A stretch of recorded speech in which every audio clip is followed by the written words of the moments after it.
अस्सलाम वालेकुम दोस्तों। पिछली वीडियो में हमने उन हादसात पर बात की थी जिनकी बुनियाद पर ज़मीन ज़िंदगी के लिए मौजू हो सकी। क्या हो अगर ऐसे ही हालात से गुजरकर ज़िंदगी हमारी कायनात में कहीं और भी पल बढ़ रही हो। साइंस एलियंस के वजूद का ना इकरार करती है और ना ही इनकार, क्योंकि इनकार के लिए कोई माकूल वजह नहीं है और इकरार के लिए अब तक कोई वाज़ेह सबूत इकट्ठे नहीं हो पाए। दुनिया में बहुत से लोगों ने यूएफओस देखे जाने को रिपोर्ट किया है, लेकिन या तो वो सही से एक्सप्लेन नहीं कर पाए या फिर इस वाक़े की कोई साइंसी तौजीह बयान करके केस क्लोज कर दिया गया। यूएफओस से इनकाउंटर होने वाले भी बहुत से लोग हैं, जबकि इसका इनकार करने वाले भी ढेरों लोग मौजूद हैं। सवाल ये है कि अगर ज़िंदगी कहीं और मौजूद है तो वो कहाँ है।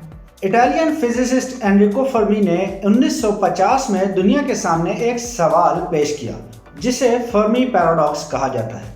वो सवाल ये था कि कायनात में पाए जाने वाली बाकी मखलूक़ात कहाँ हैं और हम इनसे या वो हमसे अब तक राब्ता क्यों नहीं कर पाए। ये सवाल पूछने की नौबत इसलिए नहीं आई थी कि उन्होंने कोई उड़न तश्तरी देख ली थी, बल्कि ये इस दौर की बात है जब इंसान ने कायनात की वुसअतों को नया नया जानना शुरू किया था। कहकशाओं की अजमत से लेकर एटम की बारीकियों तक का इल्म इंसान को हासिल होना शुरू हुआ था। ऐसे में एक इंसान के दिमाग में इस सवाल का उठ जाना कि क्या इस अजीम कायनात में हम अकेले हैं, एक यकीनी सी बात लगती है।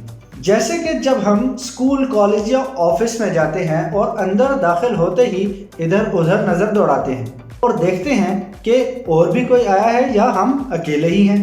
कायनाती मेले में बहुतात व कसरत के बायस ज़मीन से बाहर किसी मकाम पर ज़िंदगी के पाए जाने के इम्कानात बेहद ज़्यादा हैं। जी, बेहद ज़्यादा। हमारी कायनात में बेशुमार कहकशाएं हैं जिनमें अनगिनत सितारे और सैयारे पाए जाते हैं और इनमें बहुत से सैयारों पर ज़िंदगी के लिए मौजू हालात भी पाए जाते हैं और इस बात का इम्कान है कि वहाँ ज़िंदगी मौजूद हो भी सकती है।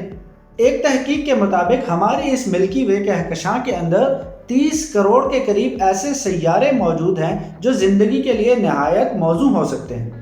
हैरान कुन बात यह है कि इतने चांसेस होने के बावजूद फिर भी हम आउटर स्पेस में कोई और ज़िंदगी तलाश करने में अब तक नाकाम क्यों हैं। ये एक बहुत बड़ा मुअम्मा है जिसका जवाब जानने के लिए गुज़श्ता निस्फ सदी से साइंसदान एड़ी चोटी का जोर लगा रहे हैं और इस दौरान कुछ मफरूज़ात भी कायम किए हैं, जिनमें से एक फर्मी पैराडॉक्स है। आइए इनमें से कुछ मफरूज़ात के बारे में बात करते हैं।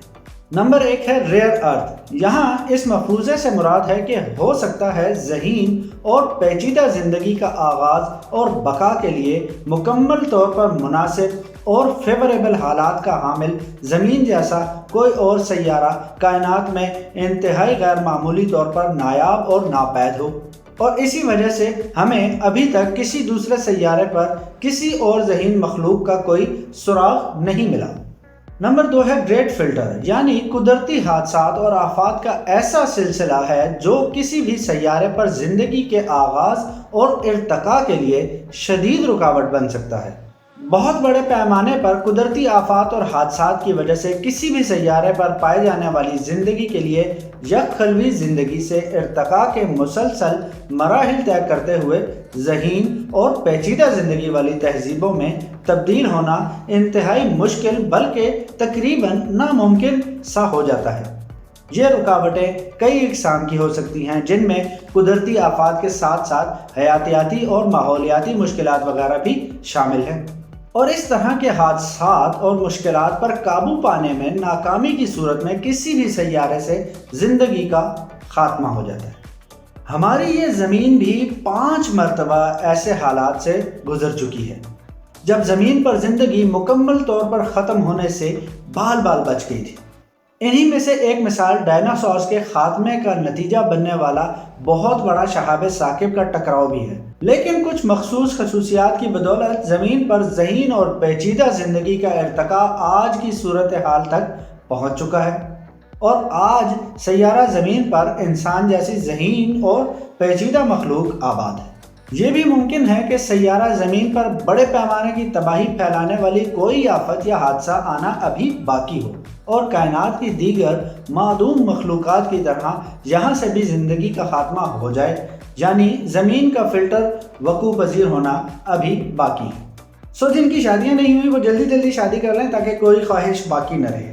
ایک خیال یہ بھی ہے کہ دیگر مخلوقات کی انتہائی ترقی یافتہ تہذیبیں ٹیکنالوجی کی ایک خاص سطح تک پہنچ کر مزید ترقی نہیں کر پاتی اور دوسرے سیارے تک جانے کے لیے مناسب ٹیکنالوجی حاصل نہیں کر پاتی، یا پھر ایک خاص حد تک ترقی کرنے کے بعد اپنے ہی ہاتھوں خود کو تباہ کر لیتی ہیں، اور یوں ہم سے رابطہ ہونے سے پہلے ہی ایسی مخلوقات کا خاتمہ ہو جاتا ہے۔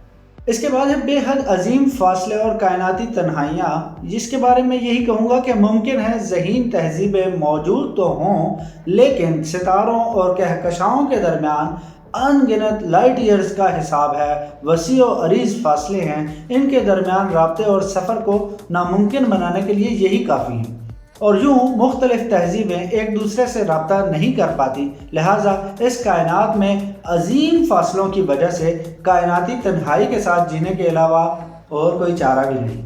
اس کے بعد ایک ہائپوتھیسس ہے زو ہائپوتھیسس۔ اس مفروضے کے مطابق کائنات کے دیگر حصوں میں پائے جانے والی مخلوقات ہم سے بہت زیادہ ترقی یافتہ ہو سکتی ہیں، اور ان کے نزدیک ہماری کوئی حیثیت یا وقت نہیں ہوگی، بلکہ ہم ان کی نظر میں بے ضرر اور بے فائدہ سی چیز ہیں، چنانچہ وہ ہمارے ساتھ کسی قسم کی چھیڑ چھاڑ کیے بغیر اپنے کام سے کام رکھنے کو ترجیح دیتے ہوں گے، گویا وہ ہمارا مشاہدہ کر کے لطف اندوز ہو رہے ہوں، جیسے کہ چڑیا گھر میں ہم جا کر دیکھتے ہیں پنجرے میں بند ہوئے جانوروں کو یا ایکویریم کے اندر بند ہوئی مچھلیوں کو دیکھ کر ہم محظوظ ہوتے ہیں، اور ہو سکتا ہے وہ انتظار کر رہے ہوں کہ کب انہیں ضرورت پڑے اور وہ ہمارے سیارے پر قبضہ کر لیں۔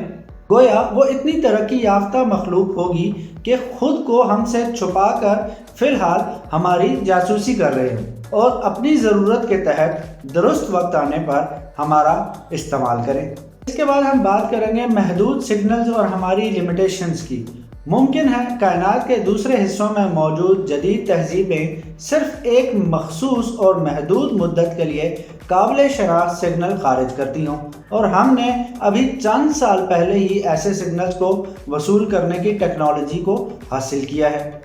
چنانچہ ممکن ہے کہ ان کے سگنلز بھیجنے اور ہمارے وصول کرنے کے اوقات میں ایک دوسرے کے ساتھ ہم آہنگی نہ ہو پائی ہو، یا پھر یہ بھی ممکن ہے کہ وہ جس فریکوینسی پر اور جس نوعیت کے سگنلز بھیج رہے ہوں ہم اس کو سمجھنے کے لیے ابھی نااہل ہوں۔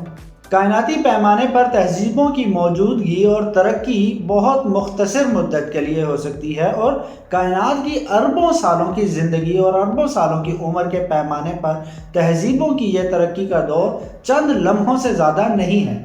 چنانچہ مختلف مخلوقات کے لمحاتی پیغامات کے آپس میں وقت، نوعیت اور خصوصیات کے لحاظ سے ہم آہنگ ہونا بہت مشکل لگتا ہے۔ اس کے بعد ایک بڑی انٹرسٹنگ سے ہائپوتھیسس ہے جس کو کہتے ہیں سیمولیشن۔ اس مفروضے کے مطابق ہماری کائنات دراصل ایک بہت زیادہ ترقی یافتہ مخلوق کی جانب سے کسی ویڈیو گیم کی طرح ایک کمپیوٹر سافٹ ویئر کے ذریعے بنائی گئی ہے، اور ہمیں بنانے والی سیمولیشن مخلوق نے اس کائنات میں ذہین مخلوق کے طور پر صرف ہمیں ہی جنریٹ کیا ہے، چنانچہ اس بات کا امکان بہت کم ہے کہ کبھی ہم اس کائنات میں کسی دوسری ذہین مخلوق سے رابطہ بھی کر سکیں۔ اس کے بعد ہم بات کرتے ہیں ایک ڈیفرنٹ لائف کی۔ اس مفروضے کے مطابق کائنات کے دیگر حصوں میں پائے جانے والی زندگی دراصل انسان اور انسانی فہم و ادراک سے بالکل مختلف ہو سکتی ہے، یا پھر وہ شاید ایسی زندگی ہو جسے ہم شناخت یا ڈیٹیکٹ ہی نہیں کر سکتے ہوں، یا پھر انسان کائنات میں زندگی کی تلاش صرف ان مقامات پر کرتا ہے جو انسانی فہم و ادراک کے مطابق زندگی کے لیے موزوں ہو سکتے ہیں۔ لیکن عین ممکن ہے کہ کائنات میں کچھ ایسے مقامات پر زندگی موجود ہو جو ہمارے اندازوں کے مطابق زندگی کے لیے بالکل غیر موزوں ہوں اور غیر مناسب ہوں۔ اسی وجہ سے ہم دیگر مخلوقات کی کوئی بھی نشانی حاصل کرنے میں ناکام رہے ہیں اور ہمیشہ ناکام ہی رہیں گے۔ اس کے بعد ہم بات کرتے ہیں حالیہ ترقی یافتہ سویلائزیشن کی۔ اس مفروضے کے مطابق زمین پر الیکٹرو میگنیٹک سگنلز کو سمجھنے اور استعمال کرتے ہوئے انسان کو زیادہ عرصہ نہیں ہوا، اور اسی طرح خلائی سفر کی شروعات کو بھی ابھی چند دہائیاں ہی گزری ہیں۔ चुनाचा हो सकता है कि कायनात के दूसरे हिस्सों में मौजूद मखलूक़ात भी अभी टेक्नोलॉजी के इर्तिकाई मराहिल से गुजर रही हों और अभी मखलूक़ात को आपस में राब्ता करने के काबिल होने के लिए कुछ मज़ीद वक्त चाहिए हो। और ऐसा भी मुमकिन है कि कुछ ऐसी मखलूक़ात हों जो हमारे इर्द गिर्द मौजूद तो हों लेकिन खामोश हों। ऐसी मखलूक मौजूद हो जो हमें देख चुकी हो लेकिन वो जानबूझकर खामोशी इख्तियार किए हुए हो, जिसके पीछे कई वजूहात हो सकती हैं। मसलन इनको हमसे कोई डर या खौफ हो या हमारा उनके लिए बेसूद होना भी एक वजह हो सकती है, जिसकी वजह से वो हमारी जानिब तवज्जो करना वक्त का ज़िया समझते हों। जैसा कि मशहूर साइंसदान स्टीफन हॉकिंग ने एक दफ़ा अपने ख़यालात का इजहार किया था कि इंसान को कायनात में पाए जाने वाली दीगर मखलूक़ात के साथ राब्ते की कोशिश नहीं करनी चाहिए, क्योंकि ऐसा इंसान के लिए ख़तरनाक साबित हो सकता है। एक ये भी कहा जा सकता है कि लाइफ इज़ रेयर। ये भी मुमकिन है कि काबिल मुशाहिदा कायनात में ज़िंदगी वाकई नायाब हो और ज़हीन ज़िंदगी की मेज़बानी का एजाज़ सिर्फ ज़मीन को ही हासिल हो।